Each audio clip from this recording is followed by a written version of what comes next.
¿Alguna vez nos hemos parado a mirar un mapa del mundo y a preguntarnos por qué existe esa división tan brutal entre riqueza y pobreza? Bueno, pues hoy vamos a intentar desentrañar esa pregunta, que es una de las grandes, basándonos en las ideas de un libro que dio mucho que hablar. ¿Por qué fracasan los países? Fijaos en el ejemplo más radical que se nos pueda ocurrir, la península de Corea. En el sur, un nivel de vida que podemos comparar con el de Portugal. Y justo al norte, uno que se parece más al de un país del África subsahariana.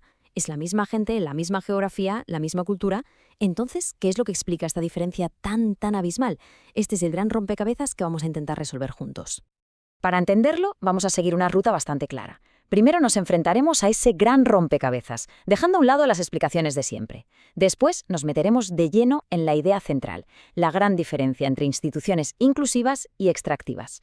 Veremos cómo esto marcó la historia de las Américas, entenderemos por qué estos sistemas tienden a perpetuarse y por último nos haremos la gran pregunta: ¿se puede romper el molde? A ver, las explicaciones típicas sobre la desigualdad, ya sabéis, la geografía, la cultura o incluso que los líderes no saben lo que hacen, pues se quedan cortas. La idea que propone este libro es mucho más potente.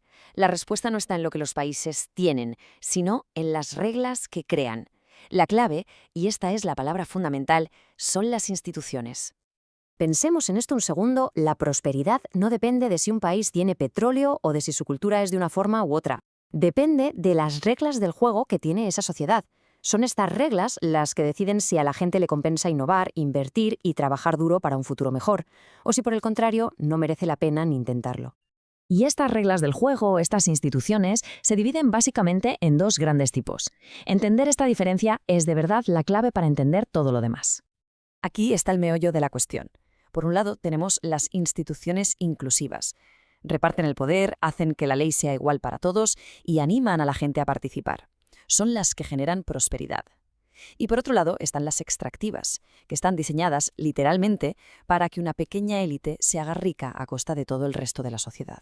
Si lo queremos resumir, unas construyen, las otras saquean. Venga, vamos a ver cómo se aplica esa teoría en el mundo real. Y para eso nos vamos a ir a uno de los mayores laboratorios de la historia, la colonización de las Américas. El modelo español en América Latina fue extractivo desde el minuto uno. La conquista, como nos cuentan los propios aztecas, era una búsqueda frenética de oro. El objetivo no era crear una nueva sociedad, ni mucho menos, sino exprimir al máximo la que ya existía. Y este modelo extractivo se puso en práctica con sistemas brutales. La encomienda, por ejemplo, daba a los conquistadores derechos sobre el trabajo de los indígenas. La mita los obligaba a trabajar hasta la muerte en minas como las de Potosí. Ojo, esto no eran simples políticas, eran los engranajes de una inmensa máquina de explotación, diseñada para que la riqueza fluyera de la gran mayoría a una élite muy pequeña. Y esa estructura, claro, dejó una huella que dura siglos. Pero mientras pasaba esto, en Norteamérica la historia fue muy diferente. Los colonos ingleses de la Virginia Company intentaron hacer algo parecido, poner a la población local a trabajar para ellos. Pero fracasaron estrepitosamente. Allí la población indígena no era tan densa ni estaba tan organizada, y los colonos casi se mueren de hambre. Hacía falta un plan B y rápido.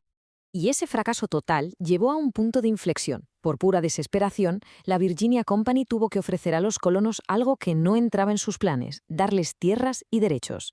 Y así, en 1619, se crea la Asamblea General de Jamestown. Puede parecer un pequeño paso, pero fue la semilla de un sistema político mucho más inclusivo, el germen de lo que luego serían los Estados Unidos.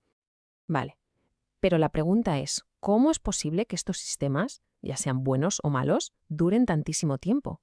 Pues la clave está en que ellos mismos crean unas dinámicas que lo refuerzan.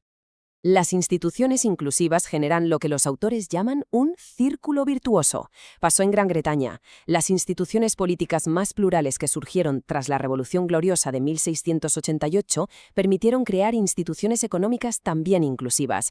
Esto, a su vez, fue el motor de la Revolución Industrial, que empoderó a nuevas clases sociales que, claro, exigieron todavía más derechos políticos. Y así el ciclo se refuerza a sí mismo, una y otra vez.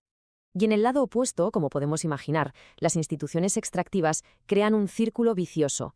Este se rige por lo que se conoce como la ley de hierro de la oligarquía, una dinámica que hace que salir de la trampa de la extracción sea increíblemente difícil. Es un patrón trágico que se repite a lo largo de la historia. Un grupo de élite derroca a otro, ya sea un poder colonial o un dictador.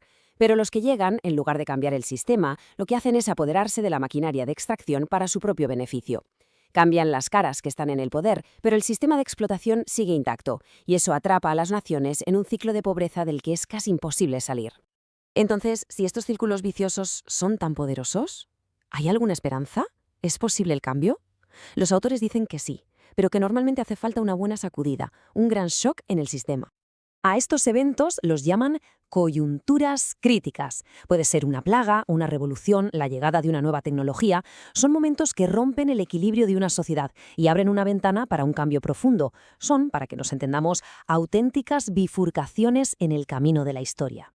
El ejemplo perfecto para ver cómo el mismo evento puede tener efectos totalmente opuestos es la peste negra. Fue una coyuntura crítica para toda Europa. En Inglaterra, las casas de trabajadores dio poder a los campesinos para exigir más derechos, y eso debilitó el feudalismo. Pero en Europa del Este, donde los señores feudales tenían más control, la reacción fue la contraria. Endurecieron su control e impusieron una segunda servidumbre, haciendo las instituciones todavía más extractivas. ¿Y qué nos enseña esto para el presente? Pues algo muy claro. El cambio real casi nunca viene desde arriba. Hace falta que una coalición muy amplia de la sociedad exija una transformación. La clave no es que un nuevo grupo tome el poder, sino que la sociedad entera luche por cambiar las reglas del juego para que beneficien a todos. Esta cita es que lo resume a la perfección. Deja al descubierto el miedo fundamental de las élites en los sistemas extractivos, que si la mayoría de la gente prospera y es independiente, ellos pierden el control. Y ese, al final, es el mayor obstáculo para el desarrollo de un país. Y con esto llegamos al final, con una pregunta que queda en el aire. En este mundo nuestro tan conectado y lleno de crisis y tecnologías que lo cambian todo, ¿cuál será la próxima gran coyuntura crítica?